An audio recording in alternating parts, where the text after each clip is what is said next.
नवाज शरीफ आया था बेचारा लंदन से, उसको कहा गया पाइन आ जा, गल होगी साड़ी। फिर 8 फरवरी हुई, फिर 9 फरवरी हो गई। 9 फरवरी को उसने कहा कि भाई तेरी बात नहीं हुई थी कि मेरी बात हुई थी, तेनों गलत फहमी सी, तो सर पढ़ के बैठा है। सेंटेंस मिस्टेक थी ये सेंटेंस, वो एक्चुअली नहीं, वो भी चलाक है ना छोटा वाला भाई, उसने बताया ही नहीं भाई को, कि उसको पता था कि बड़े भाई को ये बताऊंगा मेरी गल हुई है तो वो आएगा नहीं, फंसाना है ना उसने। एक्चुअल सियासत इनकी अपनी अपनी खुद के आपस में तो सियासत नहीं हो रही। बुला के फिर किया क्या इन्होंने? तो बुला के क्या खुड्डे लाइन लगा दिया उसको। एक सबसे बड़ी पॉइंट ये देखें कि इनको वफाक में भी मिल गई, पंजाब में भी हुकूमत मिल गई, लेकिन अपनी मर्जी से कोई वजारत दे नहीं सकते। उसके लिए अब्बा जान की शक्ल देख रहे हैं, ठीक है। हमारा खान बैठा जेल में, कहाँ KPK में हमारी हुई, उसकी इजाज़त के बगैर कोई वजारत नहीं ले सकता। अब ये देख रहे हैं कि जीत किसकी और हार किसकी है। दुनिया भर में देखने और सुनने वालों को अम्मार हैदर का सलाम पहुँचे। नाज़रीन, लिबर्टी मार्केट के अंदर, जहाँ पे लिबर्टी मेन चौक है उसके अंदर मौजूद हैं। यहाँ पर आज स्लोगन्स उठाकर कुछ लोग यहाँ पर मौजूद थे जो नज़रिए के साथ खड़े हैं, आइडियालॉजी के साथ खड़े हैं। आइडियालॉजी बेसिकली बहुत मजबूत स्ट्रॉन्ग चीज़ होती है, चंद लोगों के पास होती है लेकिन कमाल होती है। खातून एक मौजूद है, इनसे बात करते हैं। अस्सलाम वालेकुम। वालेकुम सलाम। उन ख़वातीन जिनको घर से उठाया गया, झंझोड़ा गया, जुल्म और सितम किया गया, आप भी उस ख़वातीन में शामिल थी, मुझे याद है। क्या लग रहा है मुल्क जल किस तरफ रहा है? तबाही की तरफ। आप देख सकते हैं कि पहले इतना कुछ पहले भी होता रहा है, लेकिन कभी ख़वातीन पे या बच्चियों पे ना हाथ नहीं डाला गया। हमें अफसोस होता है कि अब हम उस मकाम पे पहुंच गए हैं कि जहां हम पहले कश्मीरियों के बारे में आवाज़ बुलंद करते थे कि वहां की ख़वातीन के साथ जुल्म व बबरियत हो रही है, उनके साथ, उनकी इज़्ज़तों के साथ खेला जा रहा है। हम फ़लस्तीन की ख़वातीन के बारे में बात करते थे, लेकिन आज अपनी आँखों से देख लिया है कि पाकिस्तान जैसे आज़ाद मुल्क में जो कलमे की आवाज़ पे ही आज़ाद कराया गया था, वहाँ पर ख़वातीन के साथ वो सलूक हो रहा है जो कश्मीर में किया जाता है, जो फ़लस्तीन में किया जाता है। हमारा प्रॉब्लम पता है क्या है? हमारा प्रॉब्लम यह है कि हम इज़्ज़त देना नहीं जानते। हमें इज़्ज़त लेने का पता है, हमें इज़्ज़त देने का नहीं पता। जब तक आप इज़्ज़त नहीं देना सीखोगे ना, तब तक आपको इज़्ज़त नहीं मिलेगी। आपको बहुत तकलीफ़ होती है, बहुत तकलीफ़ होती है कि हम आपसे सवाल क्यों करते हैं। कभी आपने सोचा है इन 76 सालों में क्या आपने आवाम को दिया क्या है? आपने क्या एक आवाम का एक आम शहरी, क्या आपने कभी उसको इज़्ज़त दी है? आपको इज़्ज़त लेने का तो पता है। क्या आपने अपनी ख़वातीन की इज़्ज़त की है? ठीक है, आप मर्दों के साथ जो मर्ज़ी करें, एग्री, सियासी इंतकाम ले रहे हैं, ले जाएं, लेकिन ख़वातीन का क्या कसूर है? क्यों आज उन्होंने अपने हक़ के लिए आवाज़ खड़ी की है, ये उनका कसूर है? या वो अपने मर्दों के साथ शाना बशाना खड़ी है, इस चीज़ का कसूर है? या उनका ये कसूर है कि उनको समझ आ गई है कि हम पहले जालित दौर में ज़िंदा थे, आज हमने उस शऊर को पकड़ा जो हमें इमरान खान हमने दिया है? कसूर क्या है? पहले तो कसूर बताएं ना, ख़वातीन का कसूर क्या है? इन औरतों की ही बिना पर ना ये पाकिस्तान आज़ाद हुआ था। अगर आप तारीख़ उठाकर देखें ना, जहाँ जहाँ औरत आई है ना, वहाँ वहाँ कामयाबी हुई है। शायद इनको डर है इस चीज़ का कि आज ख़वातीन अगर फिर बाहर निकलेंगी तो ये लोग हारेंगे, अपने हार के डर से डरते हैं। इनको समझ आनी चाहिए कि ये पाकिस्तान की आवाम अब जाग गई है, क्योंकि इनके पीछे औरतें खड़ी हैं, और जब तक ये सनफ़े आहन खड़ी हैं ना, तब तक ये कुछ नहीं बिगाड़ सकते। एक खातून, क्या एक ही खातून है जिसकी इज़्ज़त महफूज है? ये एक ही खातून है जो पाकिस्तान के लिए बाइज़्ज़त रह गई है? बाकी ख़वातीन बाइज़्ज़त नहीं है क्या? बाकी ख़वातीन के लिए वो पब्लिसिटी नहीं है, वो नहीं है, राइट्स नहीं है कि जो एक खातून को मिल रहे हैं, वज़ारत आला तक दे दी गई है, और बाकी ख़वातीन क्या हैं फिर? देखिए, डॉक्टर यास्मीन अगर बहन होती ना नवाज शरीफ की, तो उसको इज़्ज़त दी होती। मसला सारा ये है कि वो एक आम शहरी हैं, पाकिस्तानी हैं, हक़ की आवाज़ बुलंद करती हैं।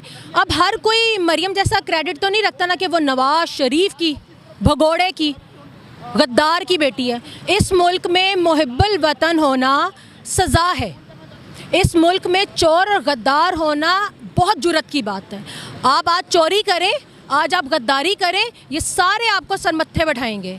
आप हक़ की आवाज़ उठाकर देख लें, आपको जेल ना नसीब हो, देख लें 2 साल से क्या हो रहा है। जो हक़ की आवाज़ उठा रहा है वो जेल जा रहा है, घर बैठे हुए जेल जा रहा है। घर बैठते हैं, दरवाज़ा खटकाते हैं, आवाज़ आती है, खोलते हैं, घर के अंदर घुसते हैं ऐसे कि उनके बाप का घर है। आपके पास ना कोई पर्चा होता है, ना आपके पास कोई राइट्स होते हैं किसी के घर में घुसने के। आपने लोगों के घरों में घुसने के लिए करारदारें मंजूर करा ली हैं कि जब दिल चाहा जिस मर्जी के घर जाके आपने घर के अंदर घुसा और आपने औरतों की चार दीवारी को पमाल किया, और आप घसीट के मर्दों को ले जाते हैं, घसीट के औरतों को ले जाते हैं। आपको राइट्स किसने दिए हैं? आपका जब दिल करते हैं आप अपने हिसाब से करारदारें मंजूर कराते हैं, अपने राइट्स बना लेते हैं। क्यों? आपने मजाक समझा हुआ कानून को। कानून के आपने अल्लाह ताला ने इस्लाम को की बुनियाद है अदल और इंसाफ। आपने वो बुनियाद हिलाकर अल्लाह से डायरेक्ट पंगा लिया है। खुदा की जो बे आवाज़ लाठी है ना, उनसे डरें। ये लाठी बहुत ज़ोर की पड़ेगी। हालात बड़े मुश्किल होते जा रहे हैं, ख़ास तौर पे ख़वातीन के लिए भी, जैसे कि सनम जवेद साहिबा अंदर हैं, यास्मीन राशिद साहिबा अंदर हैं, आयशा भुट्टा साहिबा अंदर हैं, ठीक है, और भी बहुत सी ख़वातीन जिनके नाम हम हो सकता है हम ना ले पा रहे हों, लेकिन बहुत से लोग अंदर हैं। क्या लग रहा है ये इसी तरह चलता रहेगा? मुल्क अगर इस तरह चलता रहेगा तो कैसे चल पाएंगे? देखिए, अभी तो यही नज़र आ रहा है कि शायद इनका प्रोग्राम यही है कि इसको कंटिन्यू रखना है। आपके सामने है जो काकर साहब को शायद इसलिए लाया गया था कि हम लोग नवाज शरीफ को लाएंगे, वो नवाज शरीफ बेचारा नहीं आ सका, उसका छोटा भाई आ गया, उसने कहा साड़ी गल हुई सी, भरा तेरी तो नहीं हुई सी, मेरी गल हुई सी। अब मुझे समझ नहीं आई कि क्या हम पाकिस्तानियों का पैसा ज़ाया करने के लिए वोट इज्जत नहीं रखता, गल इज्जत रखता। बिल्कुल बिल्कुल। देखें, आपने इस मुल्क में कामयाब होना है ना, तो बड़ों से बात करके आए, फिर कामयाब हैं। अच्छा जी, आपके सामने है, नवाज शरीफ आया था बेचारा लंदन से, उसको कहा गया पाइन आ जा, गल होगी साड़ी।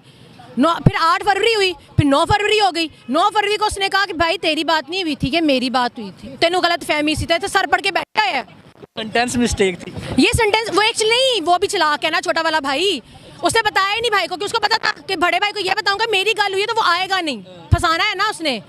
एक्चुअल सियासत इनकी अपनी अपनी खुद के आपस में तो सियासत नहीं हो रही। बुला के फिर किया क्या इन्होंने? तो बुला के क्या खुड्डे लाइन लगा दिया उसको। अब आप देख लें, मरियम को एक वजीर आला बनाकर दिखा दिया है, लेकिन वजीर आज़म में कौन बैठा हुआ है? अब आप चीज़ ये एक सबसे बड़ी पॉइंट ये देखें कि इनको वफाक में भी मिल गई, पंजाब में भी हुकूमत मिल गई, लेकिन अपनी मर्जी से कोई वजारत दे नहीं सकते। उसके लिए अब्बा जान की शक्ल देख रहे हैं, ठीक है। हमारा खान बैठा जेल में, कहाँ KPK में हमारी हुई, उसकी इजाज़त के बगैर कोई वजारत नहीं ले सकता। अब ये देख रहे हैं कि जीत किसकी और हार किसकी है। नहीं तो ये इनको बुलाकर सिर्फ ज़लालत दिखानी थी। तो और क्या, आपके सामने है। देखिए, अल्लाह ने कुरान में कहा है इज़्ज़त और ज़िल्लत मेरे हाथ में है, इंसान की कोई औकात नहीं है। ये निकले थे खान को जलील करने, खुद रुसवा हो गए, और सब पाकिस्तान में नहीं। उसकी बेटी भी तो वज़ारत आला पे आ गई है, तो वो कैसे आई है? भाई वज़ीर आज़म, तो वो कैसे आई है? कैसे गई? वो तो खुद कहती है ना, वो रास्ते मुझे आते हैं, तो उसी रास्ते पे चल के आई है ना।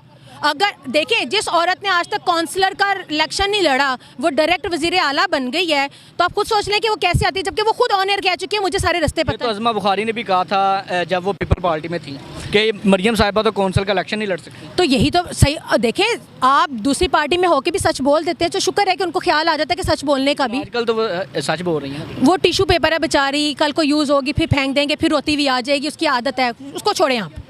अच्छा, आखिरी सवाल है, हालात बदलते नज़र आ रहे हैं? फिल वक्त मुझे सम टाइम लगता है कि हालात बदल रहे हैं, सम टाइम लगता है कि नहीं वही हालात जा रहे हैं, क्योंकि इलेक्शन के बाद हमने सोचा था कि हालात बदलेंगे, लेकिन पहले शहबाज शरीफ को उतारा, काकड़ को लाए, काकड़ को ला के फिर शहबाज शरीफ को बैठा दिया। इसका मकसद सिर्फ इतना है कि हालात नहीं बदलने, सिर्फ हमारे आम पाकिस्तानियों के ना पैसे ज़ाया होने थे जो कर दिए इन्होंने। बहुत शुक्रिया जी। हालात पता नहीं बदलने हैं या नहीं बदलने, कभी लगता है बदल रहे हैं, कभी लगता है नहीं बदल रहे। इसी कन्फ्यूजन में पाकिस्तानी अवाम जो है वो सर्वाइव कर रही है। हालात किस तरफ जाएंगे ये आने वाले मज़ीद दिनों में मज़ीद पता चलेगा कि किसको कौन सी दोबारा वजारत दे दी गई है, और देखते हैं ये हुकूमत कितनी देर निकालेगी, क्योंकि पॉलिटिकल स्टेबिलिटी भी नहीं है और इकोनॉमिकल स्टेबिलिटी भी नहीं है। ख्याल रखिएगा। इसी के साथ अपना भी अपने चैनल का इजाज़त दीजिए। मार्को, अल्लाह हाफिज़।